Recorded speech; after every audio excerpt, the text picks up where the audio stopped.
Hello everyone, welcome back to Priyanka net class. So basically आज के इस लेक्चर में हम लोग एनटीए यूजीसी नेट जेआरएफ के पेपर टू कॉमर्स की 1000 पीवाईक्यू सीरीज को कंटिन्यू करने वाले हैं। इस सीरीज में मैं आपके साथ जो 1000 प्रीवियस ईयर क्वेश्चन डिस्कस कर रही हूँ वो 2020 से लेके 2023 तक के रहेंगे, यानी सारे लेटेस्ट प्रीवियस ईयर क्वेश्चंस आपके साथ मैं डिस्कस करने वाली हूँ।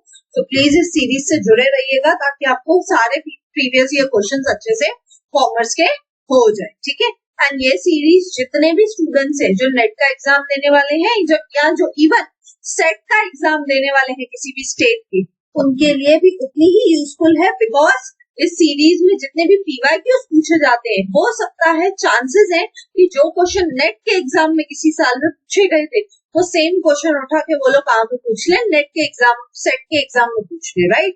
नेट वाले क्वेश्चन सेट वाले एग्जाम में कभी कभी पूछे जाते हैं, रिपीट होते हैं, तो आपके लिए भी बेनिफिशियल हो जाएगा अगर आप इस सीरीज को देखते हैं, ठीक है। सो ये 1000 पीवाईक्यू सीरीज का पार्ट नंबर 8। चलिए स्टार्ट करते हैं। आज का हमारा फर्स्ट क्वेश्चन और एक्चुअल में हमारा 36th क्वेश्चन। अब आप में से कोई स्टूडेंट्स पूछ सकते हैं, मैम ये 36th क्वेश्चन कहाँ से आ गया डायरेक्टली, 1 to 35 कहाँ पे गए? तो 1 to 35 आपके पार्ट नंबर 1 to 7 में है, ठीक है। हर एक पार्ट में मैं आपके साथ 5 क्वेश्चन डिस्कस करती हूँ। तो फर्स्ट 7 पार्ट में आपको फर्स्ट 35 क्वेश्चंस मिल जाएंगे। मैं डिटेल में एक्सप्लेन कर रही हूँ, इसलिए अगर आप में से किसी ने एक भी लेक्चर को मिस किया है उनमें से, तो 1000 पीवाईक्यूज की प्लेलिस्ट की सीरीज का लिंक जो है वो डिस्क्रिप्शन में गिवन है, जाइए वहां से जाके अच्छे से उन फर्स्ट 7 पार्ट्स को कवर कीजिए, ठीक है। देखते हैं क्वेश्चन को।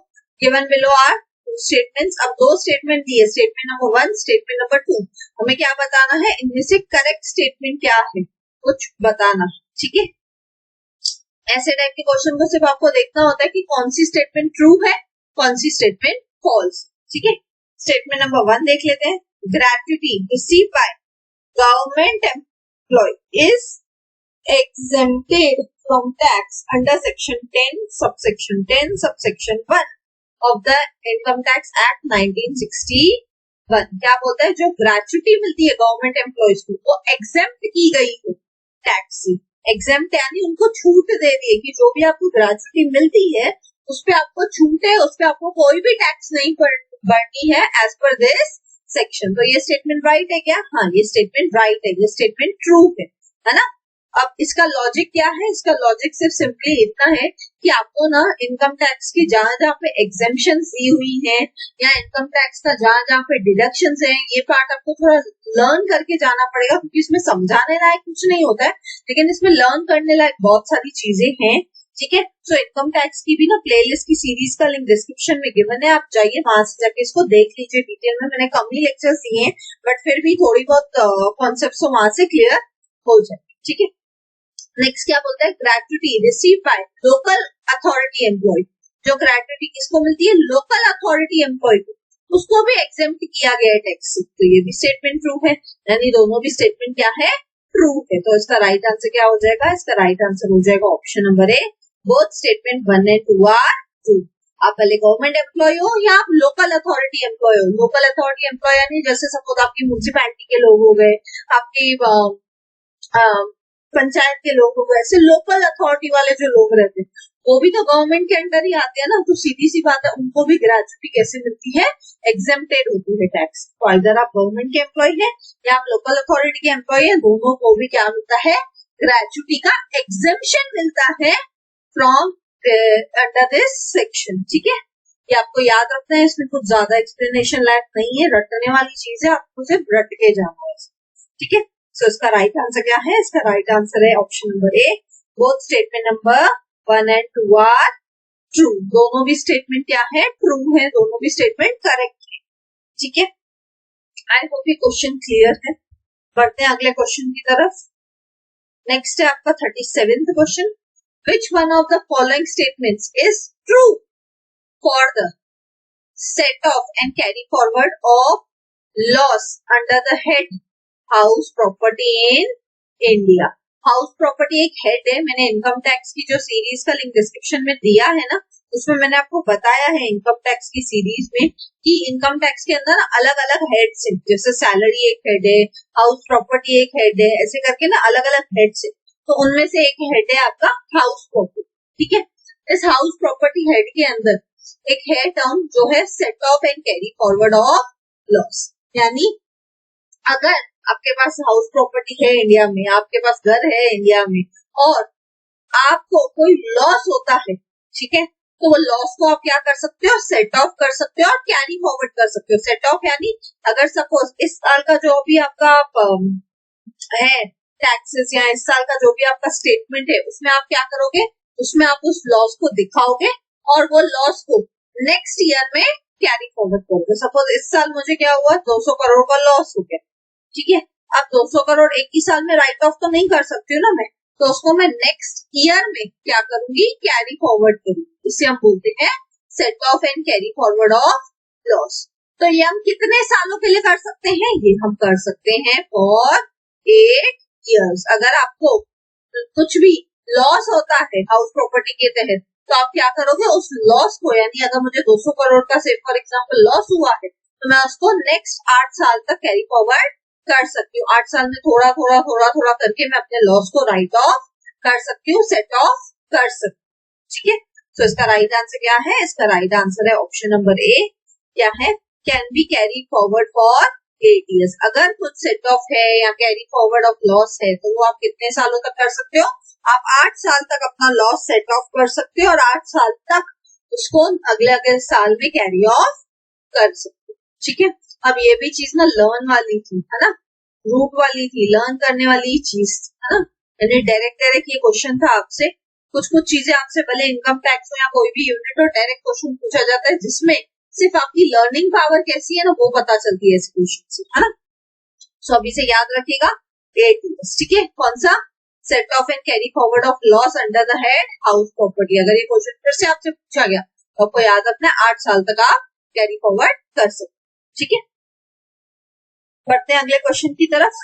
38th question, net present value NIRR method yields conflicting outcomes due to dash.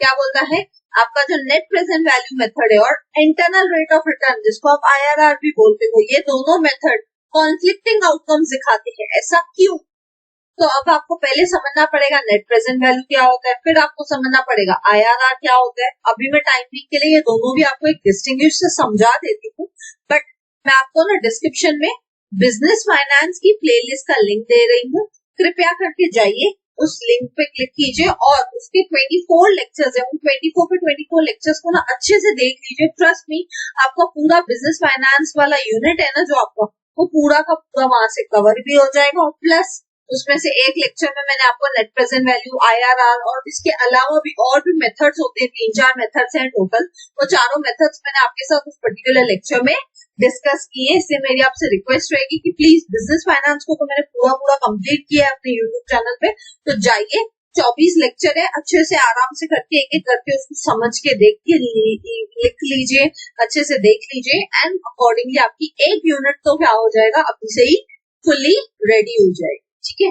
अब ज्यादा इजी हो जाएगा आपके लिए। बिजनेस फाइनेंस नॉर्मली स्टूडेंट्स को हार्ड लगता है, बट ये यूनिट आपके लिए इजी हो जाएगी अगर आप ये 24 लेक्चर्स देखते हैं तो। ट्रस्ट मी, इन 24 लेक्चर्स को देखने के बाद आप सारे के सारे बिजनेस फाइनेंस के क्वेश्चन इजीली अटेम्प्ट करके आएंगे।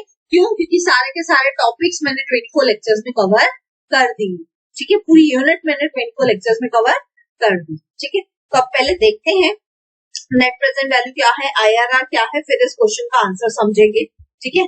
तो इसका आंसर क्या है वो बाद में देखेंगे, लेकिन पहले हम लोग इसको देख लेते हैं, डिस्टिंग्विश को। NPV क्या है आपका, नेट प्रेजेंट वैल्यू। IRR क्या है, इंटरनल रेट ऑफ रिटर्न, है ना। पहले इसका मीनिंग देख लेते हैं। मीनिंग क्या बोलता है, the total of all the present values of cash flows both positive and negative for a project is known as net present value और NPV। जो भी टोटल कैश फ्लो है, जितना पैसा आ रहा है और जितना पैसा जा रहा है, इन दोनों को मिला के, ठीक है, जो भी होता है कैश फ्लो, उसे हम क्या बोलते हैं, उसे हम बोलते हैं NPV। जैसे से फॉर एग्जांपल हमारा एक प्रोजेक्ट है कि मुझे क्या करना है, मुझे एक प्लांट लगाना है, तो प्लांट के लिए कितना पैसा आएगा और कितना पैसा खर्चा करना पड़ेगा यानी जाएगा। दोनों का जब हम टोटल करेंगे, दोनों की जब हम प्रेजेंट वैल्यू देखेंगे तो हमें क्या मिल जाता है, हमें मिल जाता है नेट प्रेजेंट वैल्यू NPV। ठीक है, अब उसके ऑपोजिट IRR क्या रहता है? IRR is described as a rate at which the sum of discounted cash inflows equates with the discounted cash outflow। जितना आपका इनफ्लो है, ठीक है, जितना पैसा आ रहा है उतना ही पैसा आपका बाहर जा रहा है, और ये दोनों भी कैसे है? डिस्काउंटेड रेट पे है। डिस्काउंटेड रेट यानी आप क्या कर रहे हो, आप डिस्काउंटिंग टेक्निक को यूज कर रहे हो, आप टाइम वैल्यू ऑफ मनी को यूज कर रहे हो, और आप क्या कर रहे हो, देख रहे हो कि कितना कैश इनफ्लो है और कैश आउटफ्लो जो है वो दोनों क्या होना चाहिए, इक्वेट होना चाहिए। ठीक है, तो इसको हम क्या बोलते हैं, IRR यानी इंटरनल रेट ऑफ रिटर्न। ठीक है, आई होप मीनिंग क्लियर है। अब एनपीवी हम कैसे दिखाते हैं, एब्सोल्यूट टर्म्स में यानी पूरे पूरे नंबर्स में, और IRR हम कैसे दिखाते हैं, परसेंटेज टर्म्स में। एनपीवी क्या रिप्रेजेंट करता है, सरप्लस फ्रॉम द प्रोजेक्ट। अगर कुछ पैसा सरप्लस है यानी अगर कुछ कैश इनफ्लो है, ठीक है, तो वो आपको किसके थ्रू पता चल जाएगा, वो आपको एनपीवी मेथड के थ्रू पता चल जाएगा। और IRR मेथड में आपको क्या पता चलता है, IRR मेथड से आपको पता चलती है break even point. Break even point मतलब नो प्रॉफिट नो लॉस। ना प्रॉफिट है आपके बिजनेस में, ना लॉस है, लेकिन आप क्या कर पा रहे हो, एटलीस्ट अपना कॉस्ट रिकवर कर पाओगे, ये आपको IRR मेथड से पता चल जाता है। ठीक है, यानी IRR मेथड से सिंपली मेरे को ये पता चलेगा कि ऐसी कौन सी पॉइंट है जिस पॉइंट पे मेरा कॉस्ट रिकवरी हो रहा है मेरे प्रोजेक्ट। ठीक है, डिसीजन मेकिंग की बात करें तो इससे डिसीजन मेकिंग बहुत इजी हो जाता है। क्यों? क्योंकि अगर इनफ्लो है वैसे, अगर मैंने सपोज एक प्रोजेक्ट में सपोज मैं लगाने वाली हूँ 1 करोड़, ठीक है, आउटफ्लो कितना है 1 करोड़ का, ठीक है, और उस प्रोजेक्ट से मैं कमाने कितना वाली हूँ, उस प्रोजेक्ट से फॉर एग्जाम्पल मैं कमाने वाली हूँ 2 करोड़, तो क्या हुआ, नेट नेट में अगर मैं बोलूं एनपीवी क्या हो जाएगा, एनपीवी मेरा हो जाएगा 1 करोड़, है ना। 1 करोड़ में को ज्यादा आने वाला है ना, तो उससे डिसीजन मेकिंग इजी हो जाती है। और यहाँ पे डिसीजन मेकिंग इजी नहीं होती है, क्यों? क्योंकि ये सिर्फ आपको ब्रेक इवन पॉइंट बताता है, no profit no loss situation बताता है। ठीक है, यहाँ पे रेट ऑफ री इन्वेस्टमेंट कैसे किया जाता है, अगर मुझे वही प्रोजेक्ट में री इन्वेस्टमेंट करना हो तो कैसे होता है, कॉस्ट ऑफ कैपिटल रेट पे। अब कॉस्ट ऑफ कैपिटल क्या होता है, उसकी फॉर्मूलाज क्या है, ये भी अगेन मैंने आपको कहाँ पे कराया है, बिजनेस फाइनेंस की सीरीज में एक लेक्चर है पूरा कॉस्ट ऑफ कैपिटल के ऊपर, उससे भी क्वेश्चन पूछे जाते हैं हर बार पेपर में, इसलिए मैं बोलूंगी प्लीज जाइए, सारे जो एनपीवी IRR और बाकी भी मेथड्स हैं डिटेल में मैंने कराए हैं, उनको वहां से जाके जरूर देखिए। कॉस्ट ऑफ कैपिटल सारे लेक्चर देख लीजिए 24 के 24। ट्रस्ट मी, आपका बिजनेस फाइनेंस एकदम क्रिस्टल क्लियर हो जाएगा, आपको एकदम पेपर में जाके ऐसे लगेगा कि सारे क्वेश्चन तो यहीं से पूछे गए हैं जो टॉपिक्स मैंने आपको कराए थे। IRR को क्या बोलते हैं हम, internal rate of return. Variation in the cash outflow timing, अगर वेरिएशन होता है आपका कैश आउटफ्लो के टाइम में तो उसको एनपीवी को कोई इफेक्ट नहीं होता है, और यहाँ पे नेगेटिव या मल्टीपल IRR हो सकते हैं। ठीक है, सो ये क्या है, ये डिफरेंस बिटवीन है किसका, एनपीवी और IRR। I hope at least distinguish clear है, नहीं भी तो मैंने डिटेल में अलग से एनपीवी IRR एक एक मेथड को अलग से कराया है बिजनेस फाइनेंस में, जाइए वहां से जाके इसको कवर कीजिए, डिस्क्रिप्शन में लिंक गिवन है। सो इसका राइट आंसर क्या हो जाएगा, इसका राइट आंसर हो जाएगा ऑप्शन नंबर डी। एनपीवी और IRR क्या है, कॉन्फ्लिक्टिंग आउटकम्स दिखाते हैं। जो दोनों मेथड है एनपीवी और IRR, ये हमेशा कॉन्फ्लिक्टिंग आउटकम्स दिखाते हैं। क्यों? क्योंकि एक तो दोनों प्रोजेक्ट में इन्वेस्टमेंट साइज डिस्पैरिटी होगी, सीधी बात है ना, कोई भी प्रोजेक्ट हो, 2 प्रोजेक्ट में क्या सेम पैसे लगते हैं, क्या सेम इन्वेस्टमेंट लगती है क्या, नहीं, तो वो एक पॉइंट ऑफ डिफरेंस तो रहेगा ही रहेगा, है ना।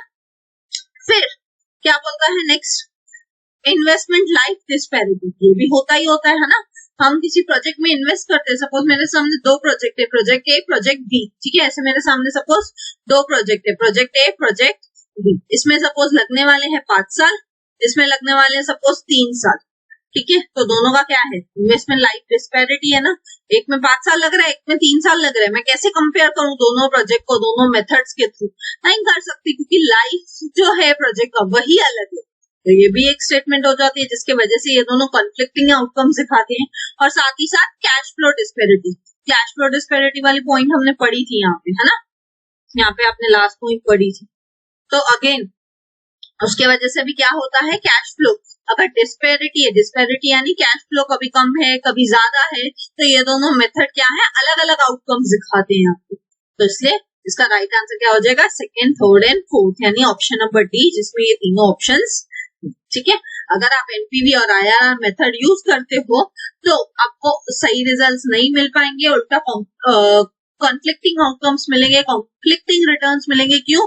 कि आपका इन्वेस्टमेंट अलग होगा, दोनों प्रोजेक्ट्स का है, जितने भी प्रोजेक्ट्स आप कर रहे हो उनका इन्वेस्टमेंट लाइफ अलग होगा, कैश फ्लो का पैटर्न अलग होगा। तो अगर ये तीनों चीजें अलग है तो आप दो मेथड्स को यूज नहीं कर सकते हो एक साथ कंपेयर करने के लिए। ठीक है, आई होप ये क्वेश्चन क्लियर है, और इसके साथ साथ एनपीवी और आईआरआर एज अ मेथड भी आपको क्लियर है। बढ़ते हैं अगले क्वेश्चन की तरफ। 39th question, charging different prices for the same product. हम क्या करें, अलग प्राइस चार्ज करें सेम प्रोडक्ट के लिए in different markets until the MR of last unit sold equals to MC of the product sold in each market is described by। क्या बोलता है, ये आपसे क्वेश्चन कहाँ से पूछा गया है, ये क्वेश्चन आपसे पूछा गया है प्राइस डिस्क्रिमिनेशन वाले टॉपिक्स। कहाँ से पूछा गया है, प्राइस डिस्क्रिमिनेशन वाले टॉपिक्स, यानी ये क्वेश्चन आपके इकोनॉमिक्स से पूछा गया है ना। यूनिट नंबर 3 जो है आपका इकोनॉमिक्स, वहां से पूछा गया है। ठीक है, और ये क्वेश्चन पहले भी आया है इकोनॉमिक्स से, प्राइस डिस्क्रिमिनेशन से। इससे पहले भी हमने पीवाईक्यू डिस्कस किया था किसी दो लेक्चर में, जहाँ पे प्राइस डिस्क्रिमिनेशन से क्वेश्चन था। ठीक है, तो मैं आपके लिए क्या करूंगी, फिलहाल के लिए मैं ये क्वेश्चन आपको जरूर समझा देती हूँ, बट इकोनॉमिक्स की प्लेलिस्ट की सीरीज का लिंक ना डिस्क्रिप्शन में गिवन है, उसमें मैंने 27 लेक्चर्स कराए हैं ऑलरेडी, जिसमें इकोनॉमिक्स के मेजर टॉपिक्स मैंने कवर किए हैं।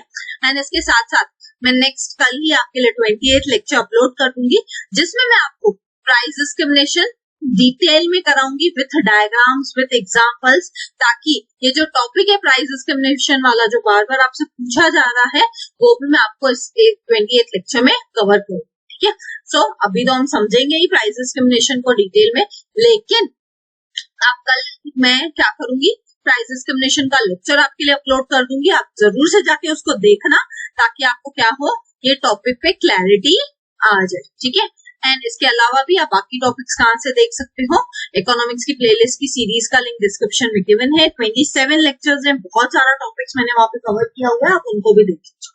ठीक है, अब जब भी हम प्राइस डिस्क्रिमिनेशन की बात करते हैं ना, पहले तो समझ लेते हैं चीजों को। जब भी हम प्राइस डिस्क्रिमिनेशन की बात करते हैं तो वो 3 लेवल्स पे होता है, 3 डिग्रीज पे होता है। प्राइस डिस्क्रिमिनेशन क्या होता है, 3 डिग्रीज पे होता है। कितनी डिग्रीज पे होता है, 3। एक होता है आपका फर्स्ट डिग्री प्राइस डिस्क्रिमिनेशन, दूसरा होता है आपका सेकेंड डिग्री प्राइस डिस्क्रिमिनेशन, तीसरा होता है आपका third degree price discrimination. Price discrimination कितने डिग्रीज पे होता है, 3 डिग्रीज पे, फर्स्ट डिग्री, सेकेंड डिग्री और थर्ड डिग्री। मैं फिलहाल आज के लेक्चर में आपको सिर्फ थर्ड डिग्री समझाऊंगी, बिकॉज हमारा राइट आंसर इस क्वेश्चन का थर्ड डिग्री है, तो मैं थर्ड डिग्री को इस लेक्चर में डिटेल में समझाऊंगी, बट फर्स्ट डिग्री और सेकेंड डिग्री को ब्रीफली समझाऊंगी, बहुत थोड़े में समझाऊंगी। लेकिन जो मैं इकोनॉमिक्स का लेक्चर कल डालने वाली हूँ आपके लिए, उसमें मैं आपको फर्स्ट डिग्री, सेकेंड डिग्री और थर्ड डिग्री तीनों with diagrams, with real life example समझा दूंगी, ताकि आपको दिक्कत ना आए पेपर में, बिकॉज इस टॉपिक से क्वेश्चन पक्का आता ही आता है। ठीक है, सो क्या बोलता है हमारा क्वेश्चन, हमसे क्या बोलता है कि आप अलग अलग मार्केट में अलग अलग प्राइस चार्ज कर रहे हो फॉर द सेम प्रोडक्ट, जब तक आपका एमआर इक्वल नहीं हो जाता है एमसी से। एमआर इक्वल होना चाहिए एमसी से। एमआर यानी मार्जिनल रेवेन्यू, एमसी यानी मार्जिनल कॉस्ट। एमआर यानी मार्जिनल रेवेन्यू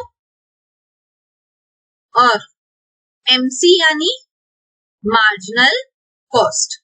अभी मार्जिनल रेवेन्यू, मार्जिनल कॉस्ट क्या होता है, मार्जिनल मतलब ही होता है लास्ट यूनिट, मार्जिनल मतलब ही क्या होता है, लास्ट यूनिट या एडिशनल यूनिट।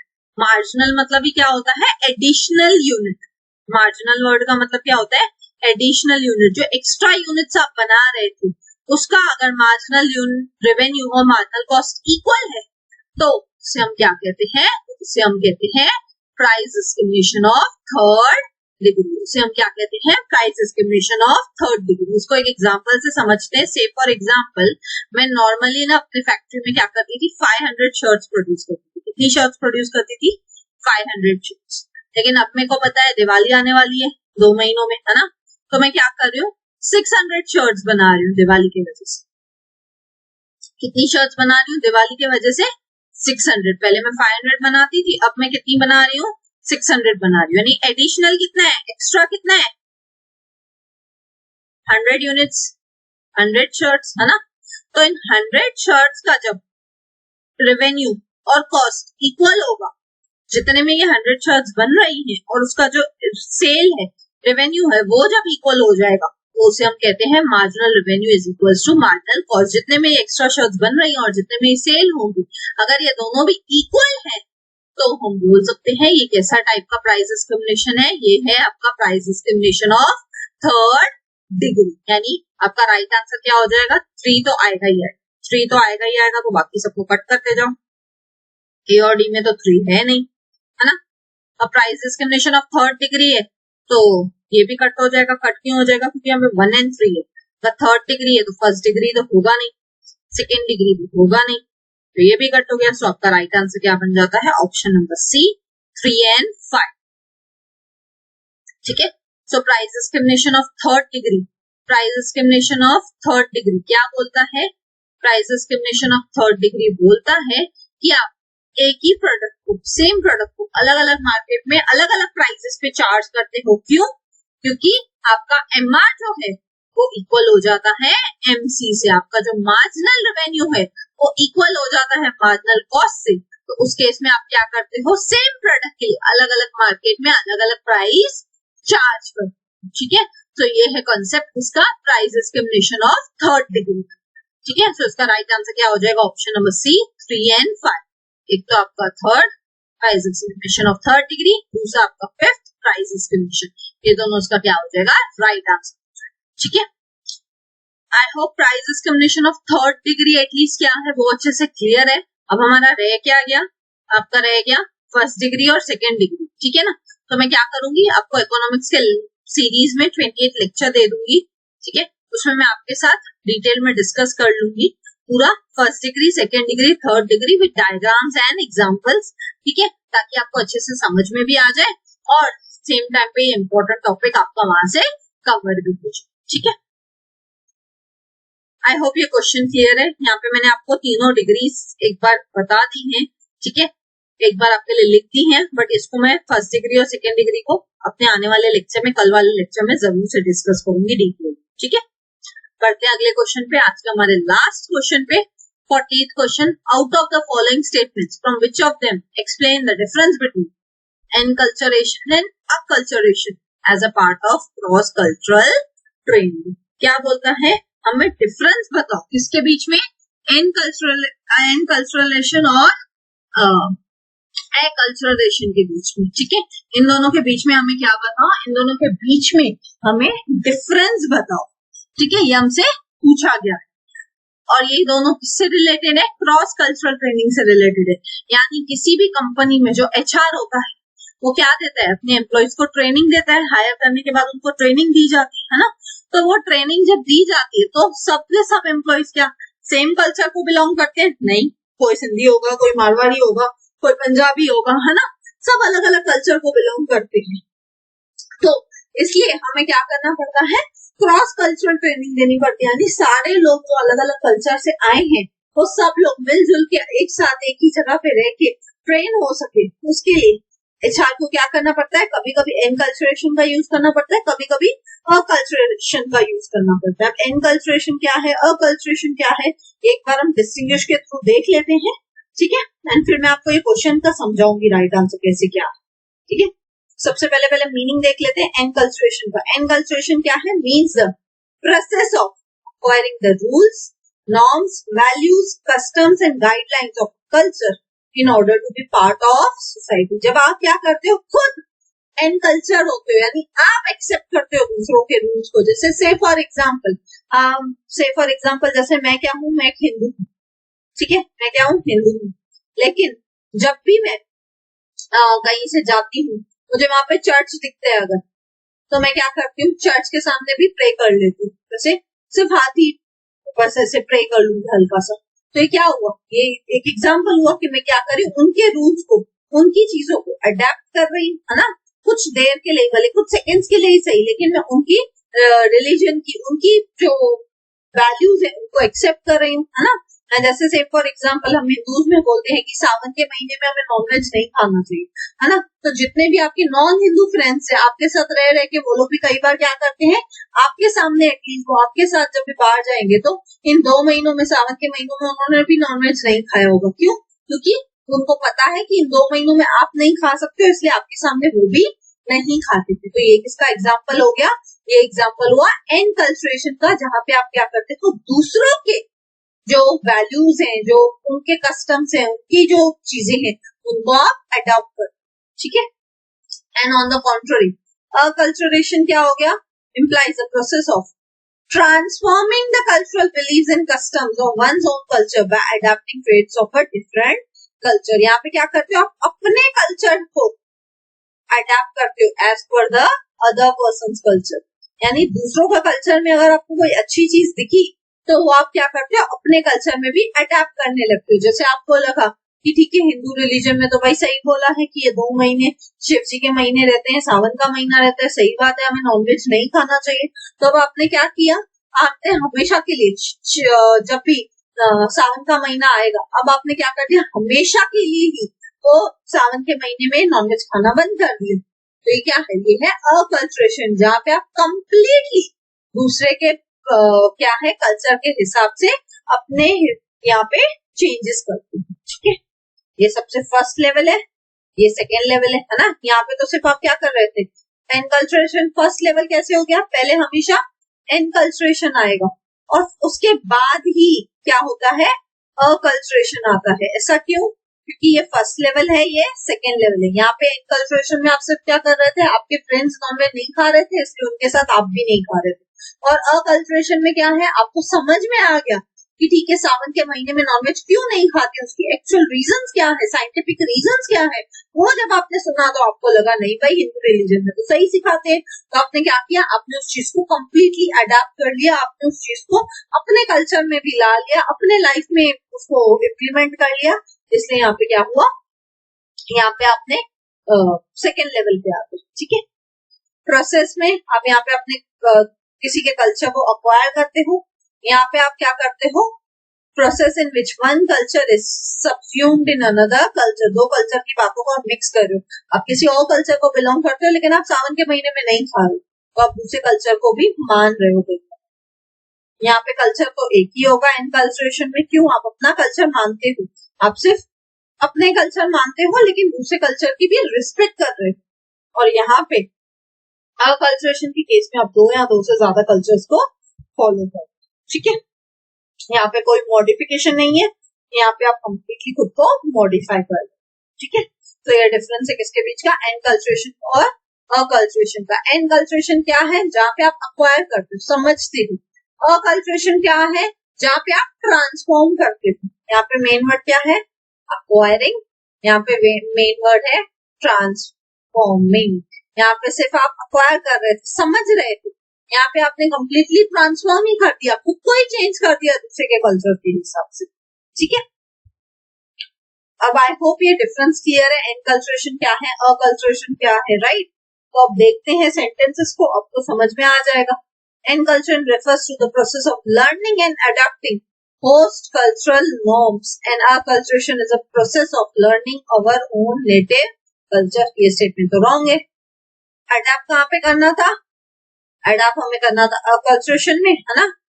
और यहाँ पे एनकल्चरेशन में हमें खुद के कल्चर के बारे में सुनना था। तो ये स्टेटमेंट तो रॉन्ग हो गया, सीधी सीधी उल्टा लिखा हुआ है। एनकल्चरेशन में हम क्या करते हैं, हम सिर्फ और सिर्फ यहाँ पे वर्ड से ना, एनकल्चरेशन में क्या करते हैं, हम अक्वायर करते हैं, ना कि अडॉप्ट करते हैं, है ना। एनकल्चरेशन में हम सिर्फ अक्वायर करते हैं, और अकल्चरेशन में हम क्या करते हैं, एक्चुअली दूसरों के कल्चर को अडेप्ट करते हैं, है ना। तो दोनों भी अलग है, उल्टा लिखा हुआ है, यानी ये स्टेटमेंट तो रॉन्ग हो गया। तो फर्स्ट वाला तो हट गया, जहां जहां पे भी फर्स्ट है उसको कट कर दीजिए। अब बाकी क्या बचते हैं, बी और सी। बी और सी में देखोगे तो 2 और 4 दोनों है ही है, यानी ये स्टेटमेंट भी होगा ही होगा, ये स्टेटमेंट भी राइट है ही। Enculturation is an anthropological term use for socialization like acculturation. Enculturation क्या है? एंथ्रोपोलॉजिकल टर्म है, तो ये बात राइट है। सेकेंड स्टेटमेंट हमारी राइट है। फोर्थ स्टेटमेंट भी देख लेते हैं एक बार। Enculturation refers to the process of learning our own culture. Enculturation क्या है? खुद के कल्चर के बारे में पढ़ना। और अकल्चरेशन क्या है? दूसरों के कल्चर के बारे में पढ़ना। याद रखिएगा, एनकल्चरेशन किसके बारे में है? ओन कल्चर, खुद के कल्चर के बारे में। अकल्चरेशन किसके बारे में है? दूसरों के कल्चर के बारे में पढ़ना। ठीक है, सिंपल। तो ये स्टेटमेंट तो राइट है, यही तो हमने डिस्टिंग्विश में समझा था। यानी सेकेंड और फोर्थ स्टेटमेंट राइट है। अब सिर्फ हमें चेक करना है कि थर्ड स्टेटमेंट राइट भी है कि नहीं। Both terms refer to the process of learning through social interaction. दोनों ही टर्म्स में आप क्या करते हो? बातचीत में सोशल इंटरेक्शन करके ही क्या करते हो? लर्न करते हो कोई भी चीज, अपने कल्चर के बारे में या किसी और कल्चर के बारे में आप सीखते हो। तो ये स्टेटमेंट भी राइट है, यानी बी भी कट गया। यानी आपका राइट आंसर क्या हो जाएगा? Option number C. Second, third and fourth statement are correct. Enculturation में आप क्या करते हो? खुद के कल्चर के बारे में पढ़ते हो एंड दूसरों के कल्चर को सिर्फ रिस्पेक्ट करते हो। और कल्चरेशन में क्या है? आप दूसरों के कल्चर के बारे में भी पढ़ते हो एंड प्लस आप उनके कल्चर को अडेप्ट करते हो, उनके कल्चर की अच्छी अच्छी बातें खुद में भी लेके आते। ठीक है, और ये दोनों ही कब पॉसिबल है? एनकल्चरेशन और कल्चरेशन कब पॉसिबल है? जब आप किसी ऑर्गेनाइजेशन में अलग अलग कल्चर के साथ रहोगे तो ऑटोमेटिकली कभी आप एनकल्चराइजेशन करते हो, कभी आप अकल्चराइजेशन करते हो। ठीक है, आई होप ये question clear. So thank you. अगर आपको लेक्चर अच्छा लगा सो प्लीज लाइक कीजिए, कमेंट करके मुझे जरूर बताइए एंड प्लीज ज्यादा से ज्यादा अपने फ्रेंड्स के साथ शेयर कीजिए, बिकॉज ज्ञान बांटने से ही बढ़ता है। एंड सब्सक्राइब कीजिए अगर आप न्यू हो। मिलते हैं नेक्स्ट वीडियो में। Till then bye bye, take care.